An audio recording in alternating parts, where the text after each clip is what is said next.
Good morning, everyone. I'm Mark Sussman, the editor of Willamette Week. Just delighted to be here with Maria Isabel Ellis. Maria is the executive director of the Pacific Northwest International Trade Association. She's worked in a variety of positions in Oregon, relocated to her homeland of Colombia for a while, and now is back. Maria, it's great to see you. Let's start by talking about your sheltering in place. You look like you're at home. Yes, I am at home. And who are you sheltering in place with?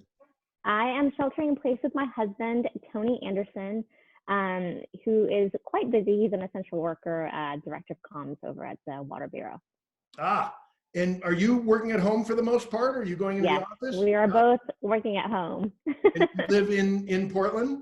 Yeah, we live in Southeast on Belmont. And how's it going? Are you going stir crazy? Have you taken or...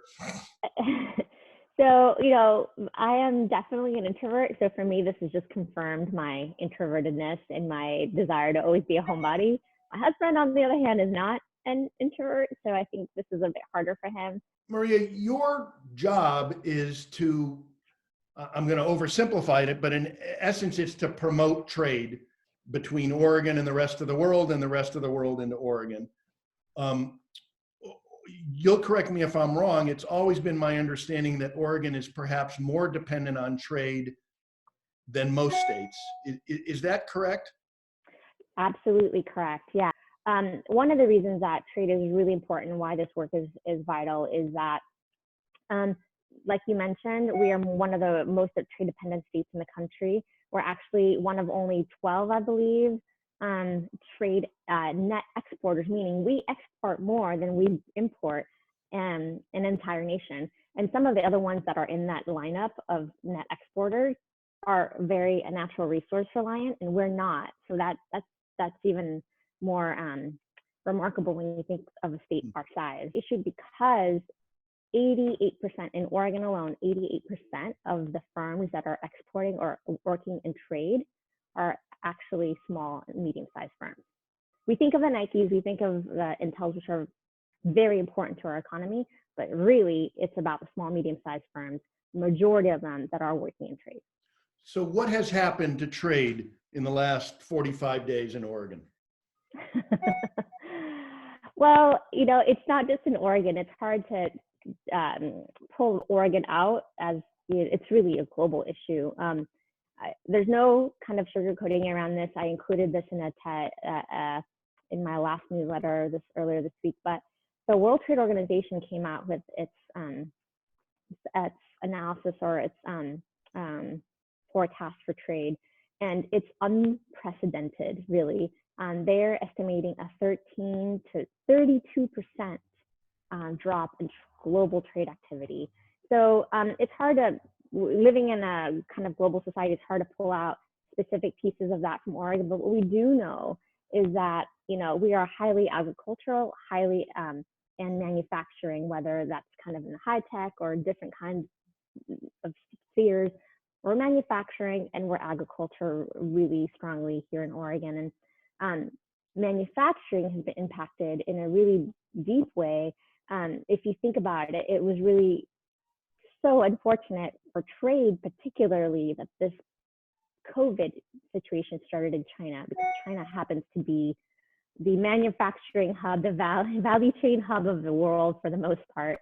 And of course, Oregon's biggest trading partner. And Oregon's biggest trading partner. So what that means is that a lot of our companies rely, like 35% of what we get in terms of imports are inputs for products that we are making to then turn around and export. We also use them as a huge value chain hub. So meaning, it's no longer, things are no longer just usually made in just one spot, right? They're moved around and value is added along the chain, and China happens to be a really important spot for that. So what happened is, if you think about it as a wave, right? The wave first hit China, causing their factories to shut down and their economy to shut down, which means firms across the ocean here weren't getting the inputs and the products that they needed, right? And then when the wave started moving away from China and they're slowly seeing signs of life again, that already started hitting us here, and so we first got a supply shock, and now we're dealing with demand shock because our economy shut down, and the global economy is going to recession. So we're seeing an extended now demand shock on that side. So manufacturing is getting hit real hard. On the ag side, they had already been struggling with 2 years of tariffs. So ag has a really low profit margin to begin with. It's labor intensive and has a low profit margin. So when you add, let's just drill down a bit. So, for example, let's take the seafood industry, which is an important. It's extremely important to the economy on the coast of Oregon. A lot of that seafood ends up in Asia, correct? Not right now. No, not right now. Crab, for example. And when restaurants are shut down all over the world and when flights are shut down, I would assume there's a lot of seafood that's being harvested on the Oregon coast and they've got no market for it.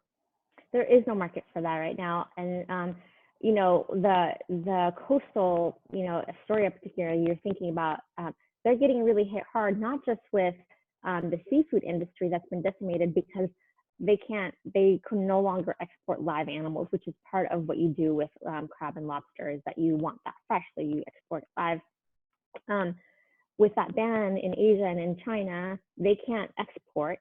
And like you said, this is supposed to be a hot time for them for tourism and restaurants, and they can't sell their products over there either. So a lot of fishermen are being impacted by this. Talking to you, it's not hard to conclude that we have just begun to see the impact and that it's really going to be rolling itself out. Do you expect that we're going to see some farm bankruptcies or small businesses who simply because they depend so much on overseas trade are just going to have to close their doors? Absolutely. And, before this even happened, because of those tariffs, we had already seen an uptick in farm bankruptcies already, particularly in the Northwest. We're higher. In Oregon? And in Pacific Northwest, including Oregon, yes. We'd already seen that trend. And so this is just going to exacerbate that by far. Plug solutions here. I think there are some things from the policy perspective that we really should be doing and could be doing, because this is going to be prolonged. We're going to open up the economy, but since we're going into global recession, and since we've got over 40,000 Oregonians, just Oregonians out of work, not to mention what's happening at the national level, we're going to see demand really drop significantly. So we need to figure out how to stimulate this economy in a meaningful way. And so I would say that the number one thing that we could do right now to support trade, first and foremost, is drop unnecessary tariffs. And blueberries are cropping up right now.